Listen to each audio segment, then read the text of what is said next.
nombre d'enfants de Dieu sont là à attendre à compter les jours. Ils s'imaginent être dans une sorte de hiatus, dans un lieu où la véritable œuvre de Dieu n'a pas d'impact sur leur vie. C'est faux. Tournons le dos à de telles pensées. Cette mentalité est traîtresse. Il est possible que nous ne soyons pas encore entrés dans notre ultime vocation, mais nous y sommes de façon relative, dès à présent.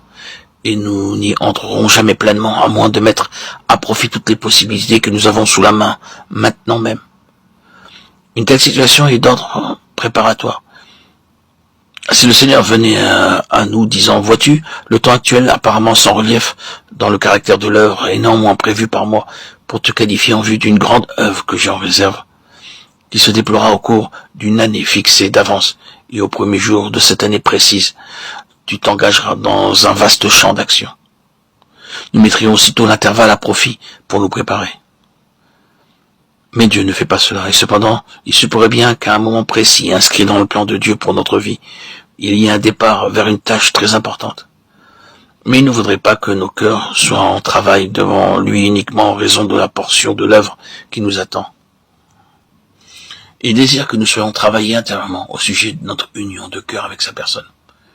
Il est si facile de rendre les gens diligents et sérieux lorsque vous leur donnez un travail précis à faire. À défaut de cela, il y a peu ou pas d'initiative personnelle en eux, qui les pousserait à prendre l'attitude suivante. Il est fort possible que Dieu ait quelque chose en vue, je n'en sais rien, mais je m'en vais mettre à profit ce temps actuel pour lui, de sorte que je serai prêt s'il devait m'appeler le moment venu. Si seulement nous prenions cette attitude de nous rendre à l'évidence que de toute façon nous avons partie liée avec le dessein de Dieu, et si nous nous y appliquions de tout notre cœur, nous découvririons que nous étions déjà en plein dedans.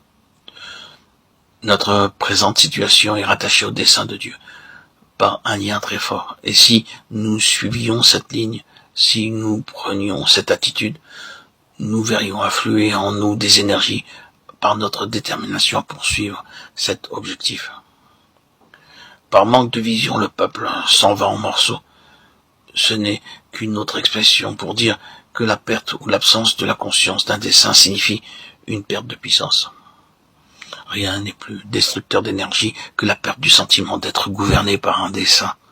Rien n'est plus démoralisant que de perdre le sens d'un dessein bien défini.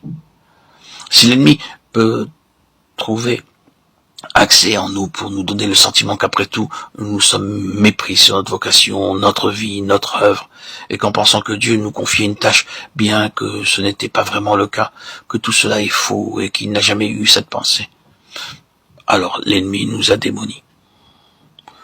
Nous voilà, faibles, impotents, démoralisés, incapables de faire face à quoi que ce soit. Il faut absolument éviter cela. Nous sommes appelés selon son dessein.